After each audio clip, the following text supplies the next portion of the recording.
Olá, ouvinte. Eu sou o professor Afonso. Trago para você a teologia que atribui toda a autoridade divina a Jesus Cristo. Sou curado de câncer, insuficiência cardíaca, cegueira e osteoporose. Eu faço essas citações porque eu considero que elas são muito importantes. Elas são muito importantes para mim. Por isso eu cito. Eu não sei qual é a sua convicção, mas para mim elas são muito importantes. Isso praticamente me obriga a manter uma distância bastante pequena em relação a Deus. Eu procuro me manter diante de Deus sempre que posso. Por revelações divinas, eu desvendei os livros de Apocalipse, Daniel e as cartas de Paulo. Quero pedir a você que, independentemente de você crer, porque as pessoas, de modo geral, elas têm dificuldade em crer em algo tão diferente. Você deixa um like nesse vídeo, ative os sininhos de notificações para receber os próximos vídeos, para me ajudar a impulsionar. Se inscreva também no meu canal. Esse vídeo tem como referência bibliográfica um vídeo do pastor Augusto Nicodemos, intitulado Como vai ser o milênio, arrebatamento e o anticristo, relatado na Bíblia. E também a Bíblia é usada como fonte de referência. Eu costumo dizer para as pessoas que eu não tenho que tratar esses pregadores, teólogos e escritores cristãos ortodoxos como Augusto Nicodemos, pessoas corretas, pessoas direitas. Eu não posso tratá-los de qualquer maneira. Eu não posso imaginar que eles não são honestos. De forma alguma são honestos. Eu conheço essa gente há muitos anos. Várias pessoas honestas que nada sabem de escatologia. Escatologia é aquilo que, quer dizer, é a teologia que diz respeito aos últimos dias. Eu desvendei Daniel, e pelo desvendamento de Daniel, a humanidade ainda tem 700 anos. Lá no século 28 vai acontecer a consumação do século. Esse trecho de Nicodemo, ele diz o seguinte, no vídeo que eu já coloquei o nome, que eu já citei o nome. Escatologia sempre foi um assunto muito polêmico, porque ela depende de você interpretar uma série de textos bíblicos que eu acho que intencionalmente são ambíguos. Eles não foram dados com clareza intencionalmente. Essa é a opinião honesta de Augusto Nicodemos. Agora, sobre os fatos relatados na escatologia cristã. O reverendo diz, eu creio que boa parte do que está descrito já aconteceu. Mas ainda restam coisas para se cumprir. Agora, sobre o anticristo. Ele faz pausa, você obviamente fez aqui uma pausa e disse. E começou a falar sobre o anticristo, que é um assunto muito recorrente em escatologia, que nada tem a ver com a opinião de quem fala quem é o anticristo. E se as pessoas mantiverem aquela noção de o anticristo não pode ser quem eu quero, então nunca as pessoas vão descobrir quem é o anticristo, o abominável da desolação, referido por Jesus e por Daniel. E Jesus remete a Daniel a definição dele, né? E o tempo que ele se manifesta, em que contexto. Então ele diz assim, Cristo falou dele, o apóstolo João se referiu a ele por nome, o apóstolo Paulo fala dele em 2 Tessalonicenses, ele vai vir, mas o espírito do anticristo está presente. Quer dizer, ele pode ser que ele não tenha chegado, mas o espírito dele está presente. É isso que Nicodemos fala.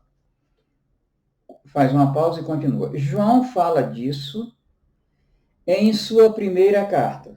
Faz uma pausa. Ante, ele está definindo a palavra anticristo. Ante é uma preposição grega que quer dizer contra ou no lugar de. Anticristo pode significar no lugar de Cristo ou contra Cristo, ou as duas coisas juntas. O anticristo vai ser alguém que vai querer tomar o lugar de Cristo e, ao fazer isso, vai se colocar contra ele. De fato, Augusto Nicodemos fez uma definição perfeita. perfeita. E Daniel coloca exatamente esse personagem no lugar, conforme veremos a seguir. Então, aqui encerra aquele comentário de Nicodemos à escatologia, aquele vídeo sobre escatologia, um pequeno vídeo. Meus comentários iniciais. Isso vale para Augusto Nicodemos e para todos os teólogos cristãos. Não vale só para o fulano, cicrano, beltrano. Vale para todos. Em primeiro lugar, as pessoas precisam entender que é o cristianismo. Isso vale para Augusto Nicodemos. Eu vou explicar para você o que é o cristianismo. A vinda de Jesus não trouxe a ruptura, ou seja, o rompimento com a teologia, ou a ruptura teológica, que associa o tempo antes de Cristo como tendo sido um tempo em que o ser humano se santificava se colocando sob a lei de Deus, e que, durante a era cristã, os seres humanos se santificam através de um espírito que vê na lei de Deus o máximo de depravação, a ser evitado a qualquer custo. Esse espírito é o espírito do anticristo, também conhecido como abominável da desolação. O abominável da desolação é um personagem criado por Nero, com o rosto do apóstolo Paulo, com o corpo do Império Romano e com o espírito do diabo. É o que diz o profeta Daniel. Com tais definições, creio que seja possível falar sobre o livro de Daniel, sem cujo entendimento é impossível entender o cristianismo. Então, ninguém entende o cristianismo sem entender o livro de Daniel e, obviamente, a primeira carta de Pedro, em que ele fala sobre pregar o evangelho aos mortos. E que Augusto Nicodemos, em alguns vídeos, já havia dizer que não sabe o que é isso. E claro que não sabe mesmo. Por que não sabem? Eu não vou ficar falando isso, porque são pessoas honestas, mas a minha suspeita é de que eles não sabem porque não se dedicam. Eles passam a vida inteira tentando inocentar alguém que nos ensina a nos colocar contra a lei de Deus. Agora chegou a hora de falar sobre o cristianismo. Esse cristianismo que eu digo que pregadores, teólogos e escritores cristãos ortodoxos praticamente nada sabem dele. O cristianismo tem como credo ou símbolo de fé o credo niceno. O credo niceno ele não nasceu em Nicéia no ano 325, não. Ali ele começou a morrer. Mas ele foi o credo que realmente foi vigente durante os 350 primeiros anos da era cristã. Ele é o símbolo da fé cristã e afirma que Jesus é Deus de Deus e da substância de Deus, ou seja, o Espírito de Jesus Cristo é a mesma substância de Deus. Mas Jesus disse que Deus é Espírito. Quem podemos imaginar como sendo Deus? A essência de Deus é o Espírito Santo, a essência de Deus que envolve todo o universo e que se mais universo houvesse, ele envolveria. Então, realmente, só há um Espírito Santo que é a essência de Deus. E a referência ao Espírito Santo feita pela Bíblia, quase que invariavelmente, é a influência do Espírito Santo, a essência de Deus, sobre o espírito algo humano, que não é matéria nem espírito, mas é uma influência. Então, Deus é um. Vamos ver. Vamos ver o que é o Espírito de Jesus Cristo. O Espírito de Jesus Cristo é uma porção do Espírito Santo que foi atribuída a um ser humano com poder suficiente para nos trazer a graça, a verdade e confirmar a lei, conforme João 17. Então, quando Jesus foi morto, ele entregou o seu Espírito ao Pai, o Espírito Santo, conforme relata o Evangelho, para voltar a ser um com o Pai, ou o Espírito Santo é a essência de Deus. Jesus voltou a ser indistinguível em relação ao Pai ou o Espírito Santo. Ao ser morto, ele se tornou indistinguível. Agora eu pergunto, será que aquelas cartas adulteradas de Paulo têm algumas coisas lindas? Meu Deus do céu, as cartas não foram substituídas. Elas foram apenas distorcidas. Você sabe aquele trecho que diz que o filho se submeterá ao pai, para que Deus seja tudo em todos? Ali só está errado o tempo do verbo. O filho já se submeteu ao pai quando Jesus foi morto e entregou o seu espírito para voltar a ser um com o pai. Aquilo ali está certo.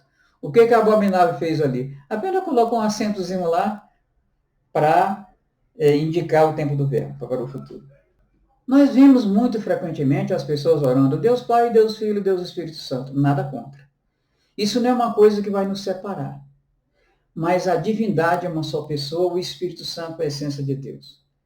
Pai e Filho parecem representar duas pessoas, mas o Espírito Santo é o Pai e o Filho é uma porção do Espírito Santo. Então é muito fácil entender que tanto o Pai quanto o Filho são o Espírito Santo, a essência de Deus, então não há três pessoas na divindade. Agora vejamos só. Quando Jesus foi morto, isso aqui é muito importante para nós podermos compreender o cristianismo. Quando Jesus subiu ao céu, quando ele morreu, ele foi morto, ele subiu ao céu. Ele foi ao seio de Abraão, conforme relatado em 1 Pedro 3,18. O que é o seio de Abraão? É um lugar espiritual para onde o espírito de todos os seres humanos a quem Deus ensinou e eles aprenderam. Jesus afirma que Deus ensina a todas as pessoas e todo aquele que dele aprender, ele vem a mim para ter a vida eterna.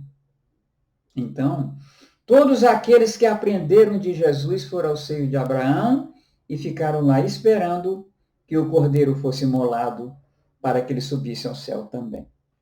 Vamos ver.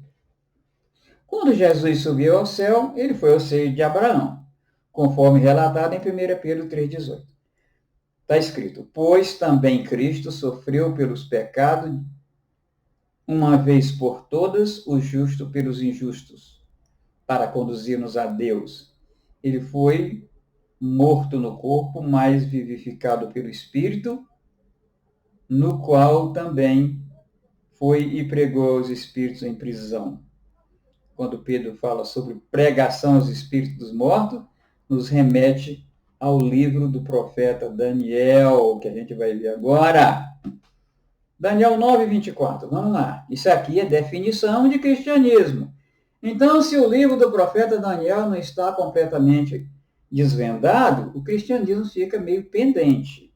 Inclusive, Daniel 9:24, ele dá uma resposta aos judeus. Os judeus dizem que não creem em Jesus Cristo, porque esse versículo 9:24 ainda não se cumpriu. O que diz o versículo? 70 semanas estão decretadas para o seu povo e sua santa cidade, a fim de acabar com a transgressão, dar fim ao pecado, expiar a culpa, trazer a justiça eterna. Bom, é isso aqui que os judeus exigem. Nada disso aconteceu. Aconteceu no seio de Abraão. O seio de Abraão foi esvaziado. Então é isso, o seio de Abraão foi esvaziado. Aqueles espíritos que haviam lá, eles ainda tinham em si, nas suas consciências, o senso de transgressão, dos efeitos de pecado e de culpa. Quando o cordeiro foi morto, Jesus foi lá, os chamou e o levou para o céu. Conforme está escrito em Apocalipse 5, 11 e 12. Então ele veio trazer a justiça eterna. O que é trazer a justiça eterna? Que coisa maravilhosa! Ao ser morto, Jesus vai ao seio de Abraão e leva a sua voz aos espíritos das pessoas que em vida aceitaram aprender o que Deus lhes ensinou. Aí foram todos levados para o céu, conforme Apocalipse 5, 11 e 12. Então olhei e ouvi a voz de muitos anjos, milhares de milhares, milhões de milhões. Eles rodeavam o trono, bem como os seres viventes e os anciãos, e cantavam em alta voz, digno é o cordeiro que foi morto, de receber poder, riqueza, sabedoria, força, honra, glória e louvor. Apocalipse 5, 11 e 12. Então esse versículo continua dizendo, Jesus veio cumprir a visão e a profecia. Como esse livro é importante. E ungir o Santíssimo. Então, os judeus esperam que esse versículo se cumpra. Mas o que é ungir o Santíssimo? Unção é poder. Então, Jesus veio mostrar poder e se apresentou como teofania por 40 dias. Jesus não ressuscitou em carne e osso. Teofania não é matéria nem espírito. É uma linguagem de comunicação audível ou visual, com que Deus se comunica com seres humanos, através de seus anjos.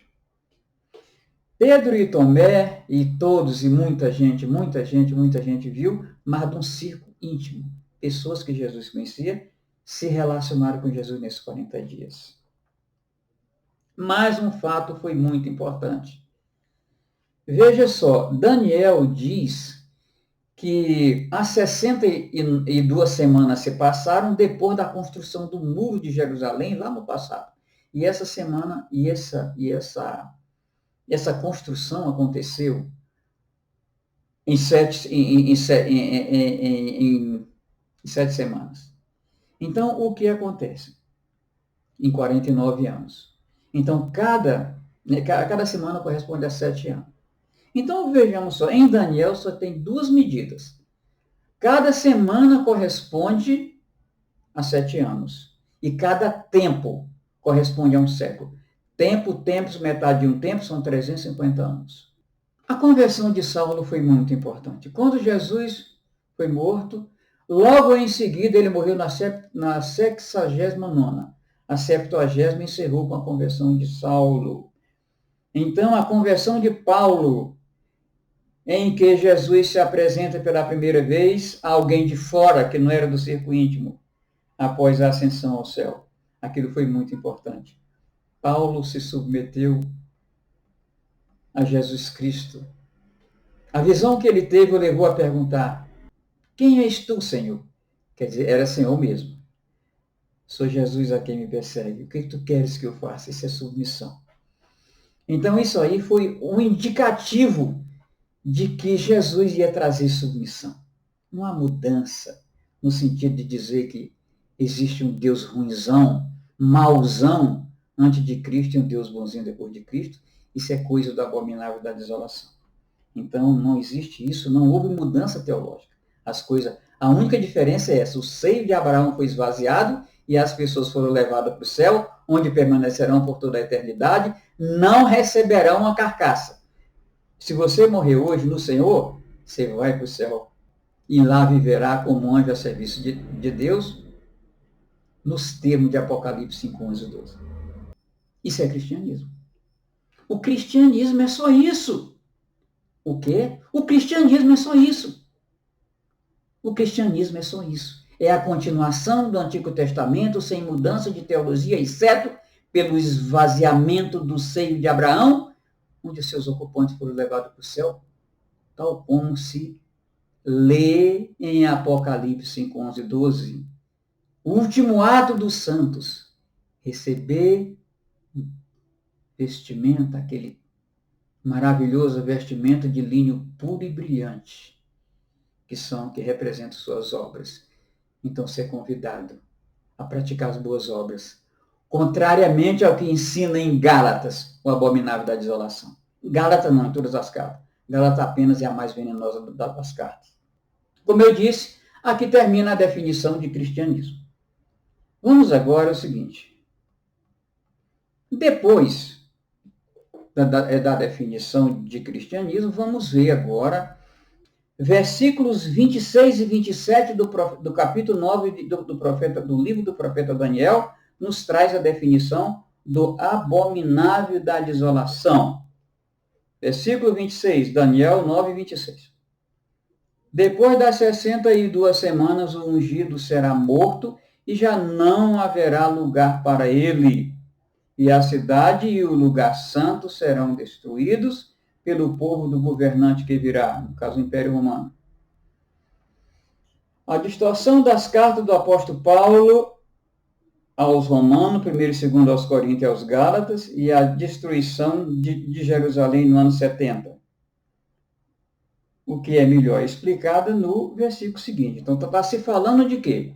Daquelas cartas que foram distorcidas para que Paulo se assentasse no lugar de Jesus e o cordeiro ficasse mudo. O que nós temos hoje é um cordeiro mudo e Paulo falando pelos cotovelos. Quando alguém quer saber alguma coisa, pergunta ao apóstolo Paulo e o cordeiro está mudo. Por revelação divina, eu quero te dizer que agora o cordeiro vai falar. E o abominável da desolação vai ter que se calar. Então vamos ao versículo, o versículo Daniel 9, 27. Com muitos ele, no caso do Império Romano, fará uma aliança que durará uma semana. Essa semana não faz parte das 70 semanas de Daniel. Eu vou fazer aqui, eu vou usar aqui uma biografia que é, o nome desse livro, o título desse livro é Nero, Biografia de um Tirano, 2019, página 196. Está escrito, no ano 64, 64, 65, 66, 67, 68, 69, 70. 7 anos, uma semana. Começou aqui nesse ano os distúrbios que levou à destruição de Jerusalém. No ano 64, Gesso Flórus substituiu Lucéio Albino e tornou-se governador da província da Judéia. Gesso gabava-se das abominações que cometia contra o povo, como se tivesse sido designado algoz dos delinquentes. Não recuava diante de qualquer roubo ou atrocidade. Há quem afirme que Gesso saqueou cidades inteiras e arruinou numerosas famílias. Isso quer dizer o quê? O Império Romano já começou a hostilizar os judeus de uma forma ostensiva a partir de 64. E no ano 70 houve a destruição da cidade. Agora continua o versículo, Daniel 9, 27. No meio da semana ele dará fim ao sacrifício e à oferta. Ou seja, isso aqui se refere ao templo dos judeus. E numa ala do templo, isso aqui se refere ao cristianismo, que nessa época já tinha dois tipos de judaísmos. O judaísmo propriamente dito e o cristianismo, que era uma ala. Será colocado o sacrilégio terrível. O que é o sacrilégio terrível? É o ensino contra a lei de Deus, como sendo o evangelho de Jesus Cristo, o que ocorre até os nossos dias, até que chegue sobre ele o fim que lhe está decretado, quando definitivamente a influência do Império Romano sobre os cristãos e judeus e sobre todos os seres humanos cessará essa influência má, conforme eu vou dizer para você aqui agora. Mas os pregadores não dizem isso, não. Dizem nada. Diz de jeito nenhum. Agora vamos ver. As advertências feitas por Paulo, Pedro, João, Tiago e Judas. Mas qual Paulo? Aquele de Atos. Paulo advertiu sobre o risco de distorções e diz: e dentre vocês mesmos se levantarão homens que torcerão a verdade a fim de atrair os discípulos para si, claro. Atos 20, 30. O que Pedro diz? Pedro entrou em polvorosa ante as distorções introduzidas nas cartas de Paulo e diz: Paulo escreveu da mesma forma em todas as suas cartas, falando nelas desse assunto. Suas cartas contêm algumas coisas difíceis de entender, as quais ignorantes e instáveis torcem, como também o fazem com as demais escrituras para a própria destruição deles, segundo Pedro 3,16.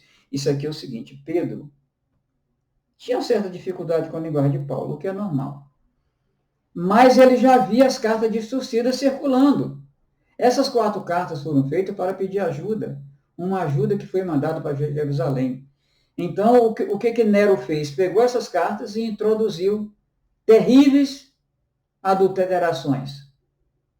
Agora você imagina qual é a única religião no mundo que fala contra a lei de Deus. É a religião cristã e a pessoa que fala é o apóstolo Paulo. A pessoa que fala contra a lei de Deus é o apóstolo Paulo. E por que as pessoas têm tanto amor pelo apóstolo Paulo? certamente porque as cartas do apóstolo Paulo foram adulteradas por uma mente diabólica, que está dito aqui em Daniel, que o abominável da desolação tem o rosto de Paulo, tem o corpo do Império Romano e o espírito do diabo. João, em sua primeira epístola, advertiu sobre a presença de anticristos. Diz no versículo 18 de 1 João 2. Filhinhos, esta é a última hora, e assim como vocês ouviram que o anticristo está vindo, já agora muitos anticristos têm surgido. Por isso sabemos que esta é a última hora. Então, as cartas estavam circulando da maneira mais absurda. Estavam circulando. O que fez Tiago? Tiago fez um contraponto às cartas aos Romanos, 1 e 2 Coríntios e aos Gálatas. Ele disse, meus irmãos, qual é o proveito se alguém disser que tem fé, mas não tiver as obras? Ou seja, na carta aos Gálatas, as pessoas pregam sempre isso. O cerne, o miolo da carta aos Gálatas é basicamente isso. Só há o evangelho de Paulo. O outro evangelho não vá de jeito nenhum. E uma das coisas mais importantes que a carta aos Gálatas fala é o seguinte: o mais importante que existe na fé cristã é a suficiência do sacrifício de Cristo. Portanto, não dê nem um copo d'água para ninguém nunca pensar que você confia em outra coisa que não no sacrifício de Cristo. Não é a carta que diz isso. Mas a doutrina dela eleva isso, e os pregadores dizem. Então vejamos só. Pode acaso semelhante fé salvá-lo? Se um irmão ou uma irmã estiver carecida de roupa e necessitada de alimento cotidiano, e qualquer dentre vós lhe disser, ide em paz e aquecei-vos e fartai-vos, sem contudo lhes dar o necessário para o corpo, qual é o proveito disso? Assim também a fé, se não tiver obras, por si só está morta. Mas alguém dirá, tu tens fé e eu tenho obras. Mostra-me essa tua fé sem as obras, e eu, com as obras, te mostrarei a minha fé. Foi isso que fez Abraão. Crês tu que Deus é um só? Fazes bem. Até os demônios creem e tremem sobre isso. Queres, pois, ficar certo, ó homem insensato, de que a fé sem as obras é inoperante? Não foi por obras que Abraão, nosso pai, foi justificado quando ofereceu sobre o altar o próprio filho Isaque? Você não vê que Abraão não ficou sentado no pé do monte dizendo, não, eu creio, e a coisa vai acontecer, eu não vou levar meu filho lá coisa nenhuma. Mentira. Ele levou e levantou o cutelo. Dá para crer no abominável da desolação? Não. Ele tem o rosto de Paulo, o corpo do Império Romano e o espírito do diabo. Não cria nele. Vês como a fé operava juntamente com suas obras, ou seja, ele não nega a fé. Creu e subiu. Com efeito, foi pelas obras que a fé se consumou, ou seja, não ficou no pé do monte esperando. E se cumpriu a Escritura, a qual diz, ora, Abraão creu em Deus e isso lhe foi imputado como justiça. A mesma citação feita pelo abominável da desolação. E foi chamado amigo de Deus. Verificais que uma pessoa é justificada por obras e não por fé somente. Ele leva em conta a fé. De igual modo, não foi também justificado por obras a meretriz Raabe, quando acolheu os emissários e os fez partir por outro caminho? Porque assim como o corpo sem o espírito é morto, assim também a fé sem obras é morta. Tiago 2, 14 a 26. E Judas? O pessoal não gosta muito da carta de Judas, que é pequenininha, né? Diz que, esse não diz nada, diz. É uma das cartas mais completas que eu já vi. Judas se referiu à doutrina que usa a graça de modo indevido. No versículo 4 ele diz, pois certos homens, cuja condenação já estava sentenciada há muito tempo, infiltrando-se dissimuladamente no meio de vocês, estes são ímpios e transformaram a graça de Deus em libertinagem. Isso. Agora nós vamos ver o cristianismo depois de Paulo. Mas Paulo mesmo? Não. O abominável da desolação. Durante as primeiras décadas do segundo século da era cristã, o cristianismo gentílico de Paulo, onde prevalecia o ensino do apóstolo Paulo, chegou ao fim, conforme testifica uma das obras mais conhecidas pelos cristãos. O nome do livro é Pais Apostólicos, de vários autores, cuja introdução foi escrita pelo reverendo Alderi Souza de Matos. O livro é do ano 2013, página 7.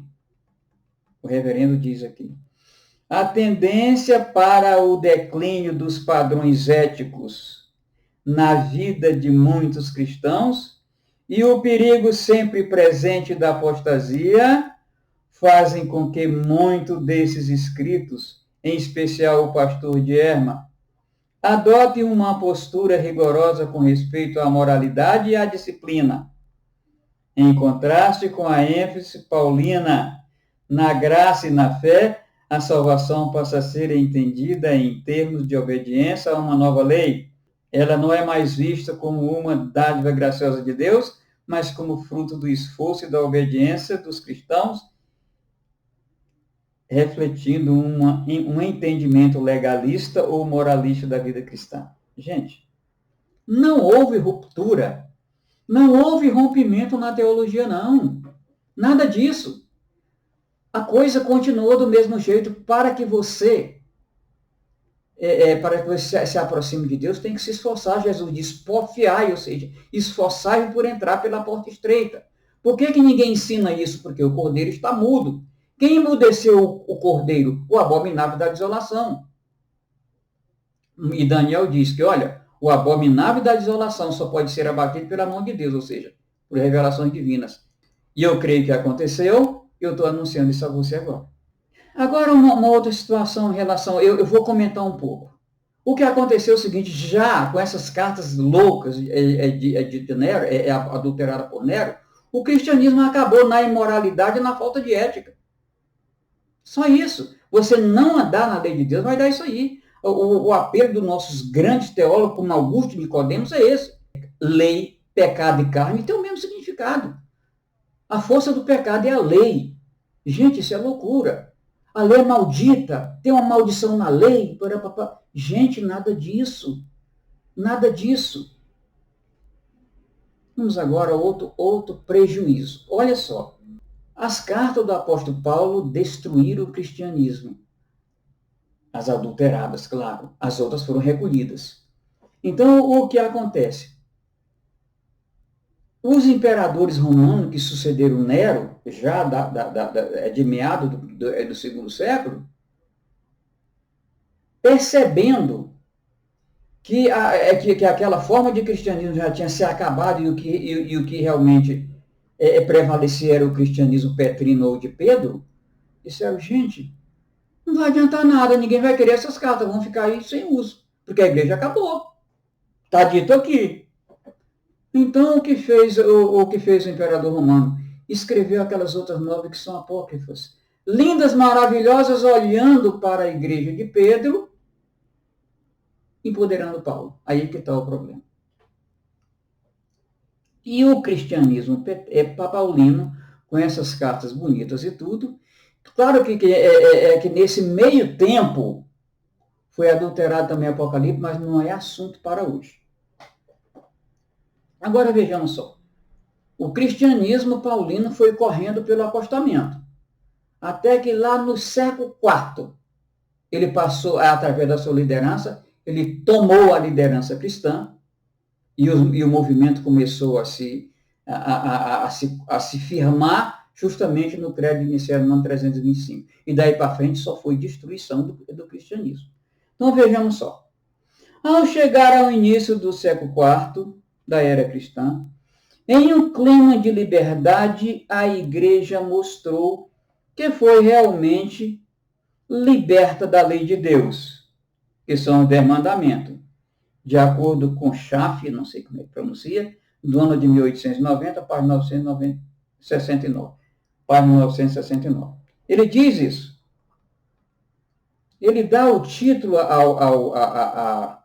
ao trecho lá, repouso temporário, do ano 260 a 303 da era cristã.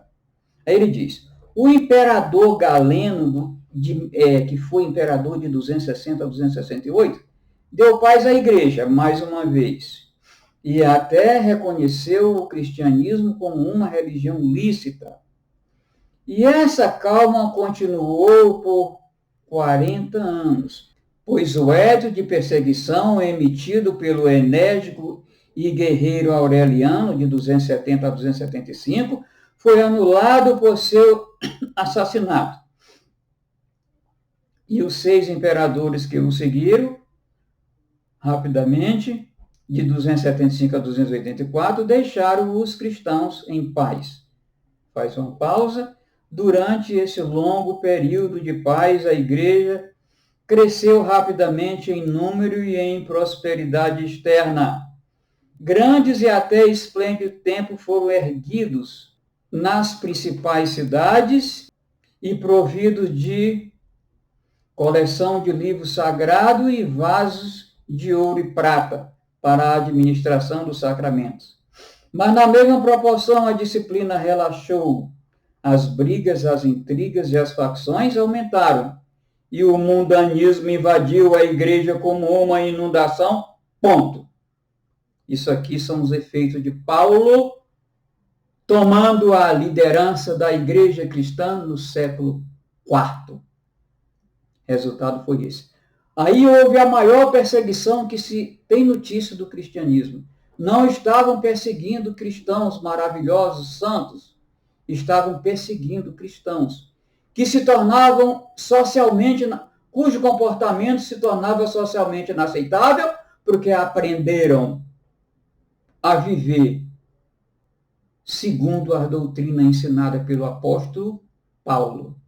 Mais recentemente, 1000 anos depois, olha o que aconteceu com a reforma.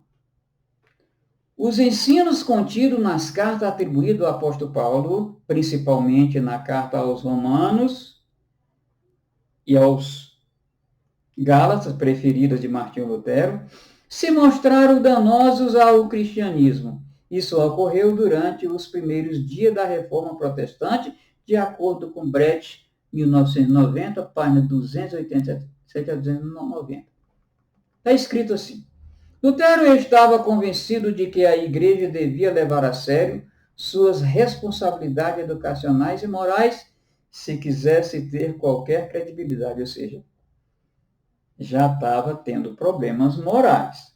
Já reparamos que ele foi motivado a escrever catecismo depois do impacto que teve e de seu desapontamento quanto ao baixo nível da vida cristã que testemunhou após visitar algumas paróquias. A coisa ficou feia nas barbas de Lutero. Wittenberg, que é a paróquia dele, contudo, também o estava desapontando. O povo deixou de contribuir regularmente com o fundo comum e apoiar financeiramente o clero e as escolas.